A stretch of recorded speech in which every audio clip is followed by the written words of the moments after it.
અમિત શાહે આજે આતંકવાદ સામે લડવા માટે ₹500 કરોડના ખર્ચે બનેલા મલ્ટી એજન્સી સેન્ટરનું ઉદ્ઘાટન કર્યું હતું. સશસ્ત્ર દળો, રાજ્ય પોલીસ અને RAW સહિત 28 જેટલા સંગઠનો આ પ્લેટફોર્મનો ભાગ છે. જોઈએ આ ખાસ અહેવાલ. કેન્દ્રીય ગૃહમંત્રી અમિત શાહે શુક્રવારે દિલ્હીમાં વિવિધ એજન્સીઓ વચ્ચે ગુપ્ત માહિતીની આપ-લે માટે નવા મલ્ટી એજન્સી સેન્ટરનું ઉદ્ઘાટન કર્યું હતું. તેમણે કહ્યું હતું કે આતંકવાદ, ઉગ્રવાદ અને સાયબર હુમલા જેવા જોખમોનો સામનો કરવાના દેશના પ્રયાસોને મજબૂત બનાવશે.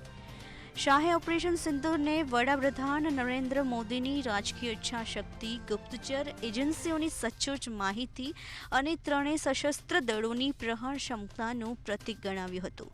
તેમણે કહ્યું હતું કે ભારતને તેના ત્રણેય સશસ્ત્ર દળો, સરહદ સુરક્ષા દળ અને તમામ સુરક્ષા એજન્સીઓ પર ગર્વ છે. 500 કરોડથી વધુના ખર્ચે અમલમાં મુકાયેલ મલ્ટી એજન્સી સેન્ટર 2001થી અસ્તિત્વમાં છે અને તે પહેલા ઇન્ટેલિજન્સ બ્યુરોમાં સ્થિત હતી.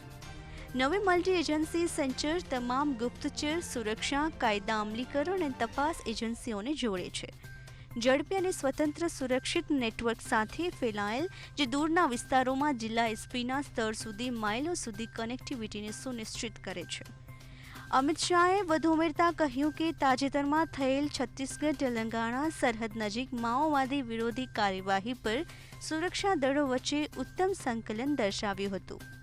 ઓપરેશન સિંદૂર દરમિયાન પણ આવું જ સંકલન જોવા મળ્યું હતું, જે દર્શાવે છે કે કાર્ય હાથ ધરવા માટે આપણી ગુપ્તચર એજન્સીઓ અને ત્રણેય સશસ્ત્ર દળોની પ્રક્રિયા અને વિચારસરણીમાં ખૂબ જ સારો સંકલન છે.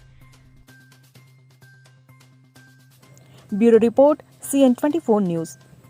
હવે જુઓ દેશ દુનિયાની તમામ ખબરો તમારી આંગળીના ટેરવે. ઉઠાવો મોબાઈલ અને Google Play Store પરથી ડાઉનલોડ કરો અમારી CN24 ન્યૂઝ મોબાઈલ એપ.